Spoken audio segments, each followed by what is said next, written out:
Anand, a warm welcome, and it's wonderful to see you again and have a chance to have this conversation with you. I'm just going to dive right in. Anand, is first of all, I really enjoyed writing that case about Mahindra and learning more from you. And I have to owe a debt of gratitude to you because when I began this research, I met you and you passed on to me Collins and Porras's old HBR article. Said, Ranjay, go and read this. And that set me on a journey. So I am grateful to you for what ended up becoming a book. Let's dig right in. The world is on the cusp of a war. Businesses are being forced to take positions on a geopolitical issue. And this is part of a larger movement going on, that a larger debate, if you will, about business in what Larry Fink has described in his recent letter as saying stakeholder capitalism is capitalism. What are your thoughts on, not on the current conflict, but more generally about the idea that business today needs to be more tuned into a range of stakeholders, not just the shareholders? As you know, we are going to be talking about purpose, performance, and purpose. So, any company that has any pretension to a purpose of any consequence cannot divorce itself from what's going on in the world, what's going on in your immediate community, what's going on in the larger community. And if I have to look back and reflect on how this change has occurred or how this state came to be, I think when I look back, I believe 2007, 2008, that was a seminal point when the Occupy Wall Street movement took place, and when it became very apparent to every corporation in the world that consumers really did not trust large companies. There was an enormous trust deficit, and that phrase became very popular. That trend has continued and has continued at a very rapid rate, where there is enormous expectations from companies to be integrated with communities, to be aware, to be conscious, to be not saying to themselves that the only preoccupation I have is of maximizing shareholder return. And I dare say that COVID has made put that whole argument to rest. In a post-COVID world, it's become extremely clear that all consumers are looking to corporations for being much more active and conscientious members of the community. I don't think there's any going back from that right now, Ranjay. Everybody is going to have to do this. Now, you can ask yourself, so what should they be doing? Should they be commenting on every situation? Well, not everyone is a media organization. You're not a paper or a media company that has to take an editorial stance. And I would say the world is a very complicated place today. There are many, many opinions. It's a multipolar world. There are enormous views, different views from different countries and different ethnicities.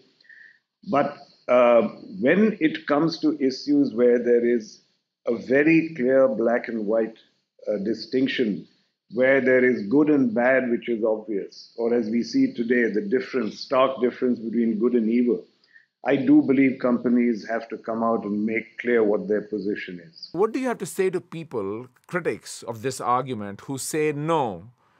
A business leader's job is to focus on shareholder value, and all this social reallocation is the job of elected government officials. That business should not intrude in trying to redistribute resources.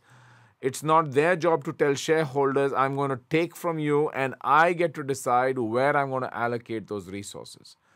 How does one reconcile that, and how does one even sell that to shareholders and saying, we're not going to have the kind of returns you expected, but because we're going to be doing these other things that really we believe are important for society? I have perhaps a very simplistic view of it. When you define the trade-off in that manner, that we have to tell consumers that you're not going to get the returns that you expected, we have to ask ourselves, over what time frame are you making that judgment? My argument would be very simple. I would tell shareholders that unless we show that we are clear in our outlook, in our conscience, and in our sense of purpose when it comes to very stark issues of good and bad, as I said, what is good and bad for the world or for your community right next to you. If we don't take a stand, consumers are going to vote with their wallets and move away from you. So your returns are arguably going to come down. So in a funny way, Ranjay, I think what we have to tell shareholders is that what we are doing in the long run is in fact the best remedy for or the best solution for maximizing shareholder returns. It's a question over what time frame. You may take an immediate hit because of a certain decision, as some companies are doing today, but what you have to convince shareholders is that in the long run, you are going to get consumers voting in your favor with their wallets. So this is a long-term play. So the idea is, so in the short, you're willing to say that, look, short-term hit, but for pain, for long-term gain. So there's a time horizon baked into this argument very, very, very clearly. Is that right in your mind? Yes, that's absolute. Anand, just to build on that idea a little bit, recently you saw Spotify having a big kind of controversy in the US, but the point was it wasn't the customers who were rebelling, it was employees. It was employees saying unacceptable. No, absolutely right. And so, in a sense, that word stakeholder comes up because it's equally important to make sure that your associates in your company have a commitment to your company, give off their best, outperform, excel. When will they do that? Why will they do that? And I think that uh, topic, in fact, is going to be one of the central uh, pivots of our conversation today. But the question is, you also will not maximize shareholder returns if the associates in your company, your colleagues, are not aligned, if they are not aligned to your aspiration, if they are not coming into work every day because they believe in your purpose, then again, over time, you are not going to deliver superior financial returns. I'm about to go into purpose in a second, but I wanted to, you mentioned COVID a moment ago. Tell us personally, how has COVID reshaped you as a leader and as a human being? What has it meant for you? We're still not out of it. What has this meant for you? It's affected everyone deeply. Uh, I don't believe there's anyone in any country. Uh, Very few countries have escaped COVID completely. So I don't think there's anyone who hasn't had a certain emotional casualty, I would call it, in their life. Have, in other words, knows somebody or has a relative who has succumbed to COVID. So all of us have been deeply shaken. But the way it affected me, really, Ranjay, was that I began. First, let me talk about my own company. I remember that when it started out, and I issued a call for our people to try and answer the needs of the day, which at that point in time were ventilators and the portable ventilators, what we call ambu bag ventilators. And I remember in 4 days, and I literally mean in 4 days, our engineers who were in the plant, and the plant had stopped making vehicles, but they in 4 days just camped out at the factory and turned out a rudimentary prototype of a ventilator which we were willing to offer to the medical institution. I I knew what our people were capable of. It's not that I had any doubts, but I was stunned by how a common cause, the right cause, can make people do extraordinary things, ordinary people doing extraordinary things.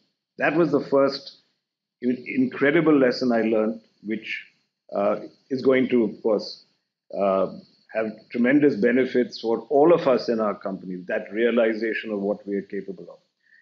But the second thing, and the far more emotional thing for me in India, how it that affected me, was when particularly in the city of Mumbai, but in every metro in India, we saw after the lockdown was declared by Prime Minister Modi, we saw migrant workers leave cities. It's interesting, nobody had any idea of the quantity or the number of people who were migrant workers in India. There just wasn't data on that. And it just became extraordinarily apparent when we saw them marching sometimes barefoot, getting back to their villages. What it brought back to me was how remarkably interdependent we are. So the lesson of interconnectedness came home in a very stark manner. You can talk about it when you talk about global supply chains. But when you see people migrating and your entire quality of life evaporating in front of your eyes, you then realize that people who you took for granted, people at the bottom of the pyramid, how important they were to you and how they created a quality of life for the entire society, that came home to me very hard. So those, Ranjay, I would say are the two very big lessons I learned. Anand, very well put. Actually, we call them invisible workers. These are workers who are doing work but is invisible to most of us, or we take it for granted, but is really invisible. And I think that's extremely well said. I want to turn to purpose, since you brought up purpose as well. So let's going back in time. In 2011, you decide that Mahindra and Mahindra needs a new core purpose, or at least a new one. Now, you happen to have one. In 1997, you had come up with one, and you had one going back to 1945. So, what was this idea that a successful business, needs to come out and officially state a kind of a refresh of their purpose, if you will? Well, you gave me a cue for how I start my response to you, Ranjay, when you referred to that article that I talked to you about Jim Collins, and I think it was HBR 96, and it was about building your company's vision. I was very struck by that article. I just happened to read it, and it sort of hit me like a sledgehammer. And it was a wonderful article because it wasn't didactic, it wasn't academic. It talked about real life stories. It talked very, very, in a very sort of powerful way about Sony Corporation and how Akio Morita, on the ashes of Hiroshima almost, decided that he was going to redeem his nation's image and reputation in the world with a new war, a war which was benign, a war about showing that Japan could make the best products in the world. And at that time, right after the war, Japan was known for making very shoddy products, which embarrassed him.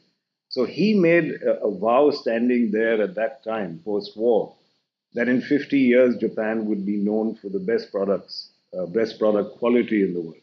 And as we all know, he did it in a much shorter time frame.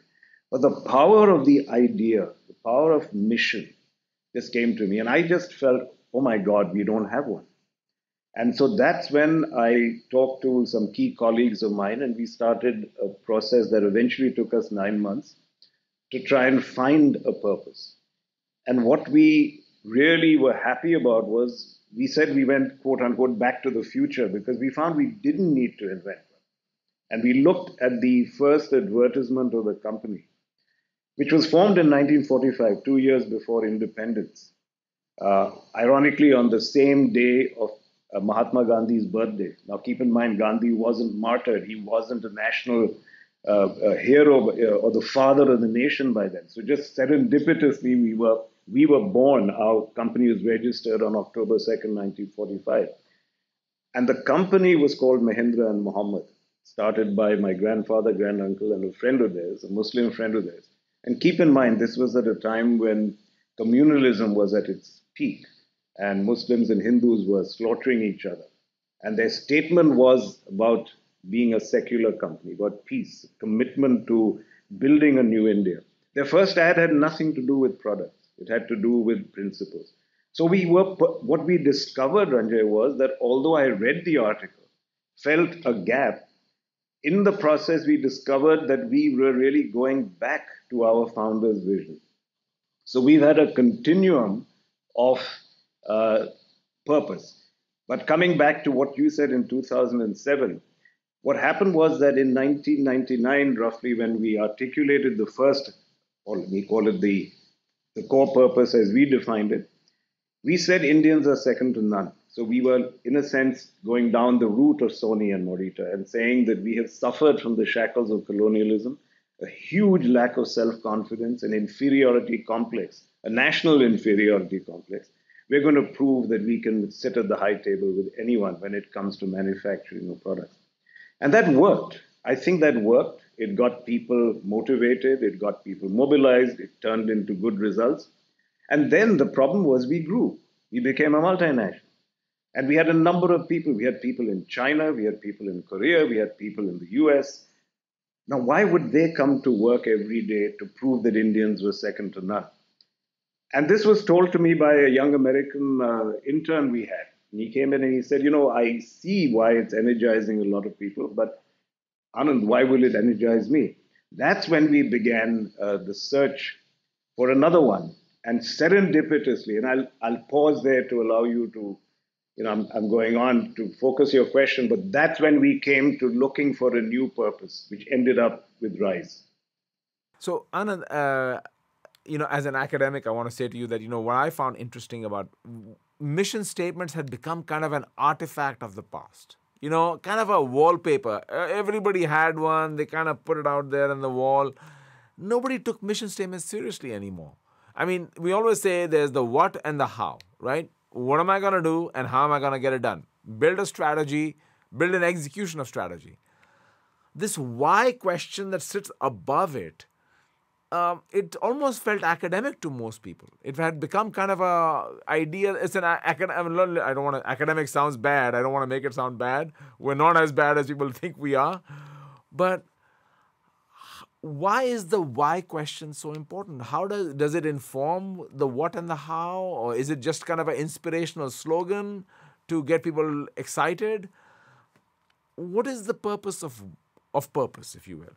I'm just going to go back to what I said in answer to an earlier question of yours about how post-COVID, this is almost a rhetorical question. Because in a strange way, that pandemic has shown to everybody, not just to millennials, but to everybody, that they need to ask themselves, why were they working? Why did they go into work? Because you were divorced from your work, you were working from home, sometimes work was shut down, you were confronted with mortality. And not everybody is used to becoming a existentialist and reading Sartre and Camus and confronting your mortality every day. We don't do that. Human beings are, in a sense, in denial completely. They are in denial about the fact that eventually they're not going to be on this planet. That's how life has worked. But COVID forced us to confront that brutal reality that we are mortal and that we have to understand in the short time we have here why are we working? What is our objective in working? What is our objective in anything in life? I don't believe the end of the pandemic will mean the end of that questioning. So I think things have changed forever, and that why has become increasingly important. And if you don't answer the why, and if you don't help people who join your company in finding a why, they are going to be out the door very quickly. So this ties into the great resignation and what's going on. People are calling it the great reshuffle, a lot of questioning going on. I call it the great rethink. There's a lot of kind of angst in people's minds. How does a company, and we'll come to this in a second, get an employee who is thinking about their own purpose, life purpose, my own purpose in life, to the company's purpose, and finds resonance between those two? Is that the idea? Then the ideal is that when I come to work, it's not work and life. I'm not segregating or compartmentalizing my existence. I'm saying my work is a part of who I am. And I want to find meaning in my work. Is that where you're going with this, Anand? Well, it'd be hard to match your eloquence in answering that question. In fact, your question contained the answer in itself. And you're right, Ranjay. I'll just echo what you said. That what was this notorious phrase all the time? Work-life balance. Look at that phrase, how pernicious it is. Because hidden in that phrase is a presumption that the two are contrary. That's why you need a balance. If two are in different elements of the weighing scale, they need a balance. And it perpetuated that dichotomy. What we are saying, what you are saying, I think, what I'm saying is that cannot be a dichotomy. That dichotomy is the source of angst, the source of tension and stress in your life, when the two are different, you're constantly trying to balance them. Think of how powerful one's life would be if your work was fully integrated with your purpose, if somehow it helped you answer that question. Otherwise, there was always my work does this, and my private life allows me to become spiritual or to go on on a journey, to hike around the world, to be of service to people. Let's say that. Let's say service to people. But what if you worked in a company where every day you went into work and you were of help to people? Your work transformed lives. Your work helped people rise. Let me give you an example. My first executive assistant, some many years ago, a decade ago or so, was from HBS, Shantanu. And when he finished his 4 year stint with my office as an executive assistant, he's still with our group and he's gone into helping create a new company called Mahindra Rural Housing Finance. Now, here's a Harvard Business School guy. He could have gone to a merchant bank. He could have gone to a private equity player. He could have tried some other startup. He stuck with us because every day when I talk to him, he feels fulfilled. He goes out into the boondocks. He helps people repair their homes. He gives them loans for building, very modest houses. And he sees the smiles on their faces when the roof goes on to the top and is over their heads. And he said, that's what makes me happy every day. And I've learned a lot from Shantanu because I said, if we can give everyone meaning at work like Shantanu is deriving, my God, we'll be unstoppable. In the beginning, when you began, though, Anand, you had to sell this to your board and to your share to people in your organization. What was your pitch to them? That listen, let me tell you why we need a purpose, and what was the pushback that you had to overcome, if any? So at that point in time, if you look at it as a point in history, you yourself, as you noticed, we had already defined one purpose since 99. And I had already shown how that purpose itself was not something foreign or alien to Mahindra, that we were formed and we gave birth from a purpose. So both the associates, colleagues, as well as the board were aware of that. They were aware that we had started life as a company with purpose, that we had had one reformulation of it in 99. I think, to be honest, that first purpose worked, but it was not something that has embedded itself into people's bloodstreams as Rise has. So maybe the board thought, okay, this is one more thing. It's a reformulation again. It'll be benign. And so there wasn't any resistance, neither from the board nor from the people in the company. If anything, there might have been puzzlement, some bemusement. What is this? What is Rise? Why are we going away from Indians as second to none? Oh, yes, we are multinational, but what does Rise mean and who's going to rise? So there were questions. I don't think there was resistance of any kind. And keep in mind also that I had earned some equity for myself because I had taken what was seen as a ridiculous bet in 2002 to build this SUV, the Scorpio, which we had never built a vehicle of that sophistication. It worked beyond our wildest dreams. We had also created the Blue Chip Conference every year when our results were at their nadir. And we had then shown a remarkable period of financial growth in our financial results from 2002 to 2007. Yes, of course, the Great Recession had come on, but we had done very well in quote unquote normal times. So that equity is what allowed me to push ahead, I would say. So tell us, what is Rise, Anand? I think people need to understand, like not only how you came up with it, but in your mind, what was Rise, and then how was it translated into the organization? And there are also we can talk about the Rise principles as well. I'll try and give a quick recapitulation of how it came about because it's an interesting story. That serendipitously, as we were realizing that the half life of the first Indians are second to none core purpose was over, um, along comes a gentleman called Scott Goodson from New York, an advertising agency, who had been recruited by our dealer in the US through whom we were going to market. We had wanted to market pickup trucks. So he came on a very humble mission, simply to look at the company and then go back and create ads for trade magazines for selling our pickups. And he asked to see me at the end of his stay here. And I thought it was a half an hour meeting, turned into a couple of hours because he walked in and he said, "You know, Anand, you have no idea what kind of company you have."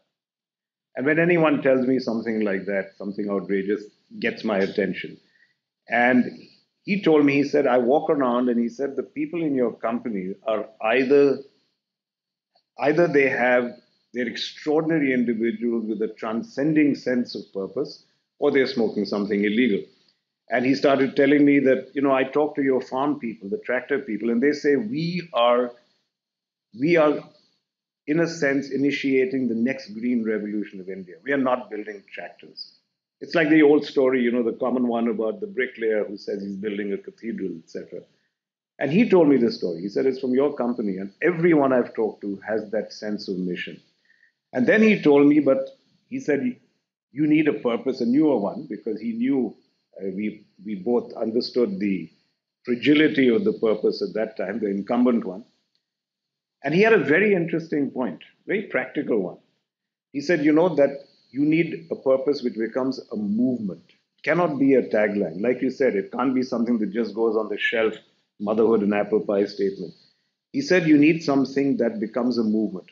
But he said, movements exist outside you. You have to be able to understand what that movement is and then become a champion of it. It's very rare when you can go out and create the movement yourself. I thought that was very wise, very appreciative, very practical. He wasn't sitting there telling me create a movement. He said, learn what movement is happening outside and then join that and lead it. And he actually predicted Occupy Wall Street. It was a year before. And he said, I'm telling you, there is a trust deficit. People want to believe in companies like yours where the people are imbued with a passion and sense of purpose. And then I went along with him and I said, well, help us do it. And to be honest, they came out. His agency, working with our HR team, came out with this phrase "Rise" and the Rise Manifesto. And it just made it click. It clicked with all of us. And I'll stop there, and go down whichever direction you want. I'm glad you were able to share that with everybody. I think people should hear that. I want people to still understand that once you are rolling out, so let's say you got Rise, you developed a set of principles. When you roll out something like this in the organization, how is it different than a typical corporate culture initiative or strategy initiative, some kind of team building initiative? What makes this kind of different? Because now you're trying to communicate something more fundamental to everybody, that no, this is not about behaviors, this is not about strategy, this is actually about who we are. It's not an easy question to answer. And number two, the journey is not over. So if anyone came and told you that, we have reached the pinnacle now, what you can do in terms of infusing that purpose and that understanding of Rise into everybody, no, we are not there. We will still have a long journey, and it may be a never ending journey. But we did succeed remarkably. And I would say that the reason is, first, as I told you, just by DNA, we are a company that understands purpose, that was created out of one. So, whenever I felt anyone questioning it or having some kind of confusion about it, I would hark back to that first ad. I kept it here just to sort of check on it because there are lines. This was in 1945. It's something I've shared with you. It said Mahindra and Mohammed. And this is an ad in the Times of India, and it says, a significant combination which represents what might well be termed a cooperative effort to secure for India that development so indispensable to the full realization of her future dreams. And then it goes on to talk about the encouragement of private enterprise, the initiative of the individual. It talks about not indulging in cartels, about the acceptance of ability being the sole test of merit. This is 1945. This is 1945 when people were talking like this, the founders of the company. So I would just say to people who said, what is Rise? What is a purpose? I would hold this up and I would say, look, What was that? That was about helping India rise, about helping the ordinary person rise. So, what are you confused about? This company was founded on those principles. So, it became easy for me because I could relate it back to an abiding legacy. It was not completely alien, it was not something out of the blue. And people said, oh my God, you're right. 1945, that's what it is. So that's what Rise is all about. So I found a narrative, really, which helped me translate that to people. So, Anand, one of the questions I was periodically been asked about this topic of purpose is how do you measure progress? Like, how do you put KPIs around it? How do you make sure that we are actually tracking towards being a purpose driven organization? In your mind, was it about behaviors? Was it about actions? What does that mean exactly when you say, are we living up? Are we living Rise? The way in which we measure this will probably change with every new head of HR that we get. People have different perceptions of how to measure. And I personally have a little bit of skepticism about trying to quantify things in this respect here. If you are trying to quantify it and if you have to hold up data to validate where you are on the journey, I think you've lost the battle. I prefer it when people come to me, people who are new. And we've had a new person come in just recently and take charge of this, of our brand. And the first thing she says is, I have no doubt that people believe in this, that there is a sense of belief. Everyone I've talked to, when I ask them, what is this company about? I'm a new person here, tell me about this. What is the first story you hear? To me, Ranjay, forget the data and the quantification. The first thing is if somebody comes in and asks anyone in Mahindra, tell me a story about Mahindra. And if Rise doesn't figure in that, in the majority of people, then I think we would have failed. But let me stop there again so that we can go down the path you want. Anand, one thing that I wanted to also explore with you is that, Mahindra is many businesses, very distinct businesses. And as I understood the rollout of Rise as a concept, even, you allowed it to be translated into each business in their own way. Um, because you can't say this is not a forced mandate saying, here are the five principles, memorize them, here are the KPIs, we're going to hold you to it. You allowed there to be some kind of exploration of their own. How did that play out, if you will? Where you want to have some consistency, but also allow some freedom? It's a very complex problem, you're right, that you're hitting on. And it comes to the it sort of addresses the fundamental belief I have about the structure of organizations or of a multi-business group. But I won't go down that. I could talk about federations and autonomy and empowerment all day. But you're right that I had to find a way of propagating this new purpose within a company structure or an organization, group structure, which was highly autonomous, highly empowered. The sector heads were really running their own company. And there were very few non negotiables in terms of the control by the corporation. Apart from, but accounting and HR, human resources, were the two areas where I always from the time in 94 when I first articulated this structure, those were the two where I insisted that every company in our group have a dotted line to the corporate HR head and the corporate accounting head. Apart from that, people really had a huge amount of freedom and discretion. So I knew that even though HR was a dotted line, when you want to change a belief system, then autonomy, empowerment, exploration become even more important. People have to taste it, they have to feel it, they have to say, do I believe it? Because just saying that, yes, we will do it, didn't mean anything. I'll again give you one story is always better than trying to propound some theory. When we first started, the HR head was very frustrated with Tech Mahindra. which is the IT company. Now, interestingly, the IT company has 50% of the entire population of people in our group.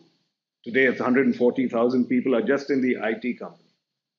That time, it was around maybe 80,000 people.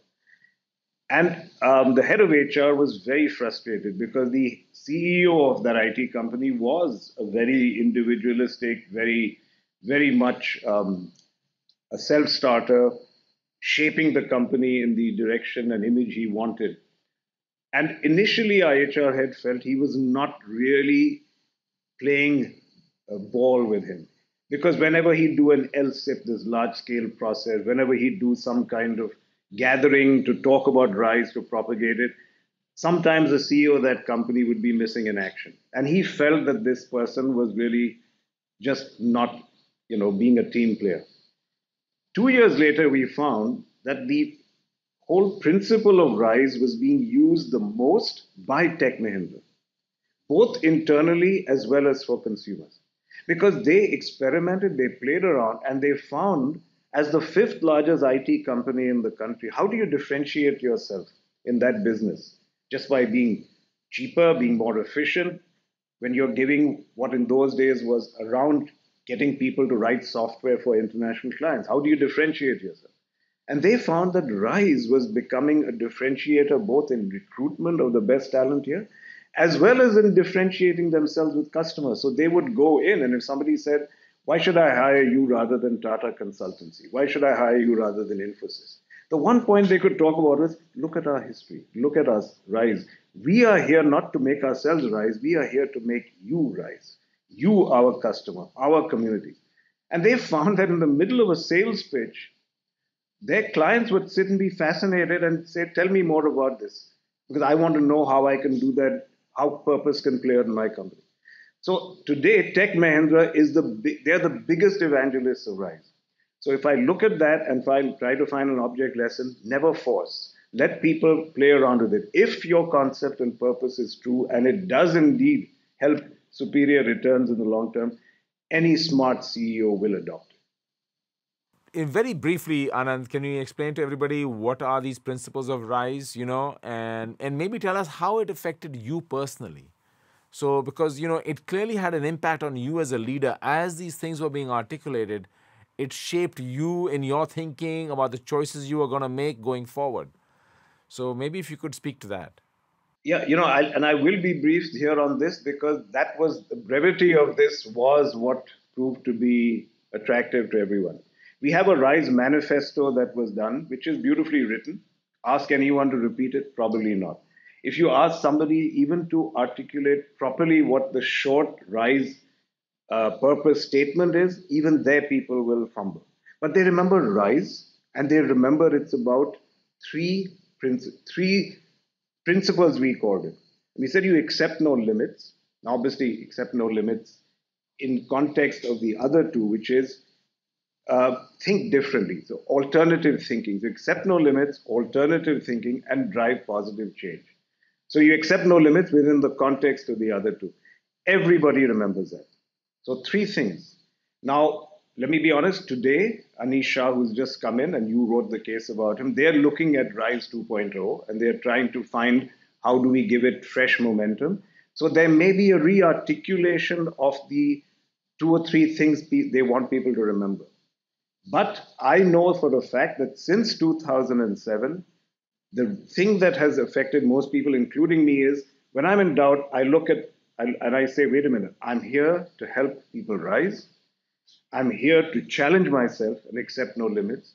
I'm here to think differently. And I'm going to ultimately ensure that what I do drives positive change. Anybody in Mahindra will remember these three. So brevity is key. Excellent. Very well said. I think I want you to tell us about the moment in going to South Korea. You acquired a new business there and, you're thinking RISE.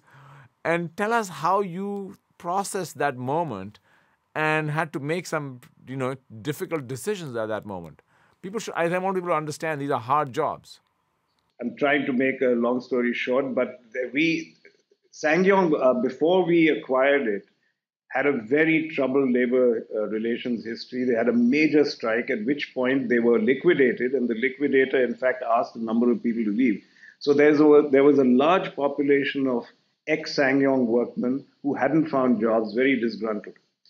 So I was scheduled to make a visit to the plant for a new vehicle launch. And at that time, they suddenly, about 4 or 5 workmen from that faction that had been laid off, climbed up to the water tower of the factory. I don't know how they got in and walked up in the middle of winter. And they were there for a month and more. And they had a very complex system of supply chain themselves. People were sending up food for them, the refuse was being recycled, and so on. And they were up there, and it became a cause celebre in Korea. T-shirts were printed of the water tower strike and so on. It was interesting that when I walked in, the management told me the Korean tradition of management is keep quiet, keep your blinkers on. You don't really communicate with striking workmen. These people tweeted to me and they said, Mr. Mahindra, we can see you come into your factory. Welcome. They then started tweeting in Hindi, probably using Google Translate or something. And they were tweeting to me in Hindi and saying they wanted to talk to me and telling me their problems. The management of Sangyong was telling me, please ignore them. They had bodyguards around me. And I just, at that point, had to take a call. And maybe that's why you're telling me to relate the story again. It's about you go back to your principles. If you believe you're about helping people rise, if you believe that you want to drive positive change, you cannot simply sit there and ignore them and say that these 4 people up on a water tank in the dead of winter don't exist. And I actually started a dialogue with them and told them I'd be happy to talk, but they'd have to come down and so on. So I'll stop there, Ranjay, because your question was based on how does this make me act, how does it make people act, and you can see that if you have really imbibed the principles of driving positive change, you will make these decisions in every micro situation that arises. It will help you make the right decision. One thing on the right decision here, Anand, you mentioned, and I think this is a phrase that gets used a lot, which is actually confusing to some, I think, is the idea that, oh, life is about win-win. You don't have to make trade-offs. There's the magical moment where you can do good and make money at the same time. And we all know that, yes, there are win-win possibilities like microfinance, but not a lot of, some things involve hard choices, where not everybody is going to be happy. There are going to be moments where you have to say, hey, listen, I take it on the chin for the shareholders because this is good for the customer, or vice versa.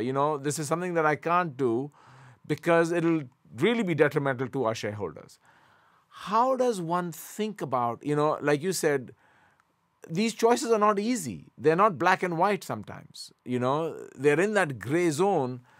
How does one use RISE as a way to kind of navigate these hard choices? Yeah, I will have to, in a sense, go back to something I said earlier, Ranjay, and repeat that. And that is that these choices become easier when you apply the right time frame to them.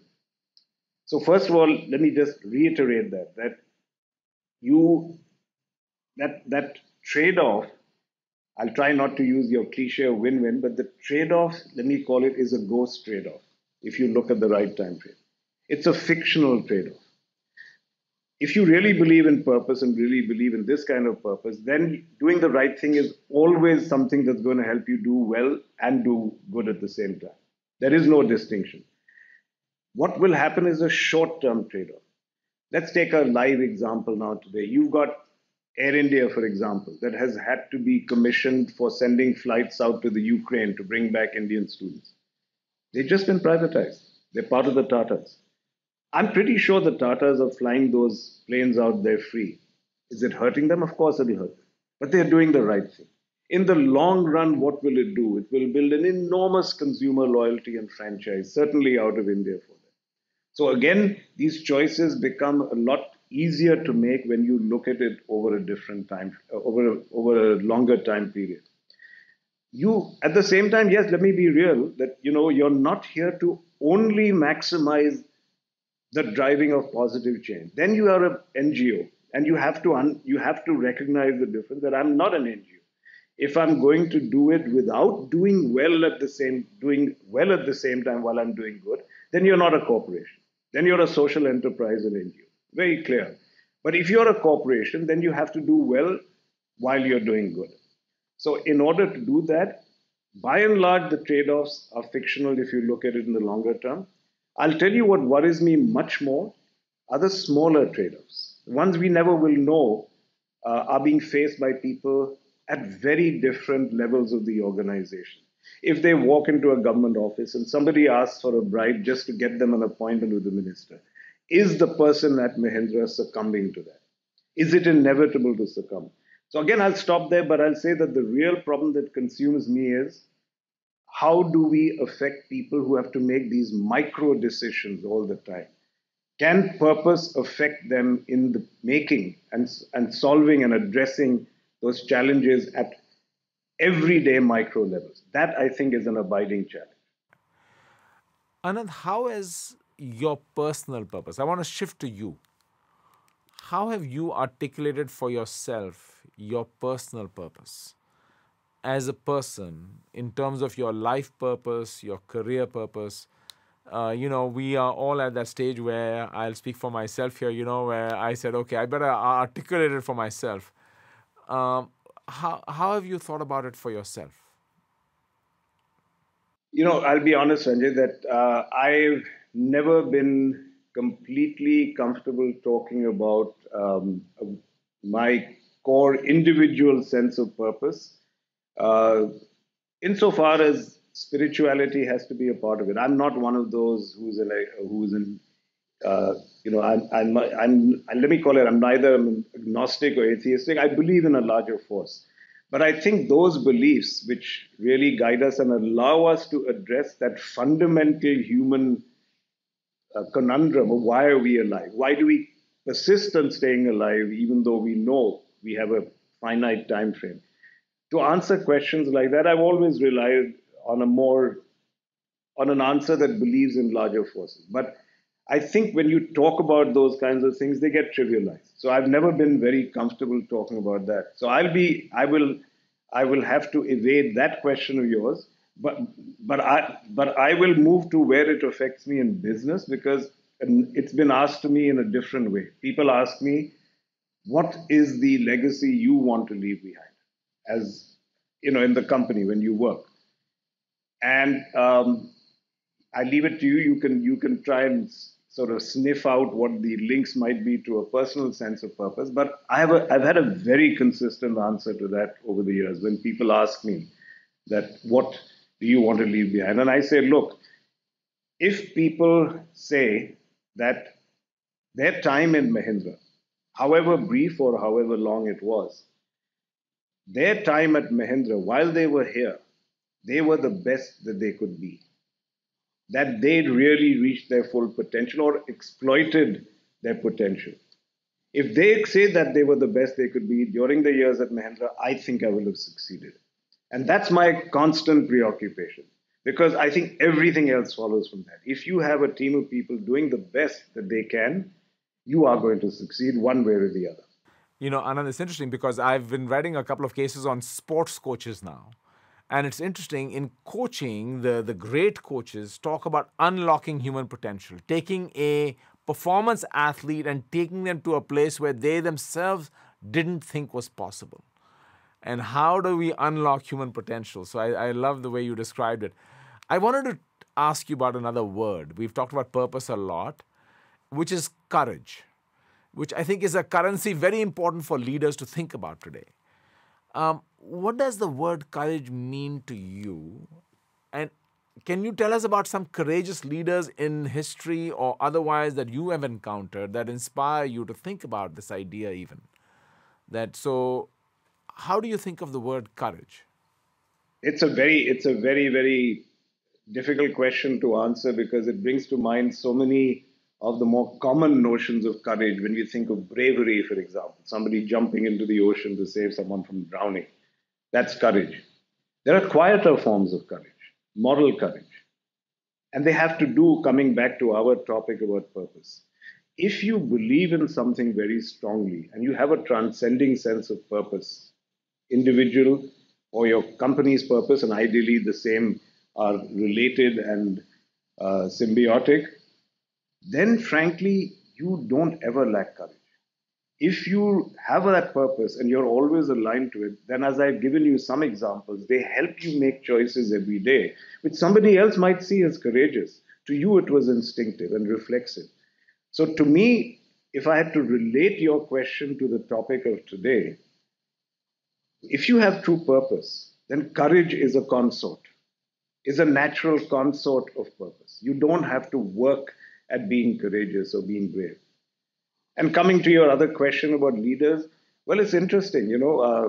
We all say Indians are mama's boys, and I've constantly talked about my mother being my inspiration. But she was the most courageous person I knew, and I got to encounter from a very early age. She came from a very modest family background, from a family where their means were not great, large family. She was a tomboy. She taught herself English. She taught herself how to ride a cycle. She first became a teacher. Then she ran off and joined Bollywood for a little while. Then left that, became a golfer, became a writer. She just challenged herself constantly, and it was courage in action. So I learned that courage from her. And then when I used to talk about leaders, I one of the things she told me was, don't ever idolize any one person. Learn from everybody. If you start making one model of a person that's my role model, you will be restricted, and it will be to your detriment. Learn from everybody. Make a composite of leaders. So every time somebody's asked me, who's your role model? Who is the one leader that you aspire to become like? I say no. I said I was taught very early to make a patchwork of everybody, and that would serve me best. So I can't name any one person to you, but I have to admit that philosophy allows me to learn from everyone. Anand, this is very insightful. One last one. Any parting words on what should leaders of the future be thinking about? We are in a very unique time and space. A lot of technological changes, political changes, and you see a lot of young people starting ventures in India and elsewhere. What advice do you have for young people who are starting their careers and thinking about themselves as a future leader one day?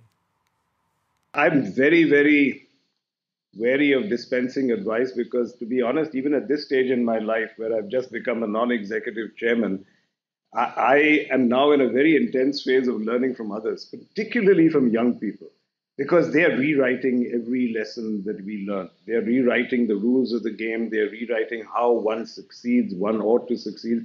They are the ones educating us even about purpose. And the great resignation comes from a number of young people. So I'm not in a mode where I dispense advice. The last thing I want to be is an ATM giving advice to young people about what to do. But one lesson I would tell them, which I tell everybody, and it's not just the young people, that has served me well, is that keep in mind that if you want to succeed, no matter what you do, you may get quick success and build a unicorn overnight. You may not, but whatever you do, just retain your humility. Just remember that you're not the smartest person in the room. And the reason why humility is good is not because I'm saying it out of any spirituality or any desire to be a Mother Teresa. I think humility leads to curiosity. And if you don't have curiosity about the world, about other people, you will not survive today. There's just too much going on, too much change, too much volatility. If you stay humble and stay curious, you are eventually going to find a way of navigating through all of the turbulence around you. Anand, very well said. And as always, a pleasure to talk to you. I want to thank you for taking time out of your busy schedule to join us today and share some thoughts. I would strongly encourage you, anybody who hasn't read the Mahindra case, to read it. There's a lot of information about much more about Rise and how Mahindra really set it up. Anand, thank you so very much for joining us. And I must tell you that again, thank you for all your insights, because I would not have written this book that I just finished a couple of weeks ago without your personal kind of nudges and pointing me in the right direction. So I am very grateful to you for that. Thank you. Thank you very much, Ranjay. Those are very generous words. And as always, pleasure talking to you.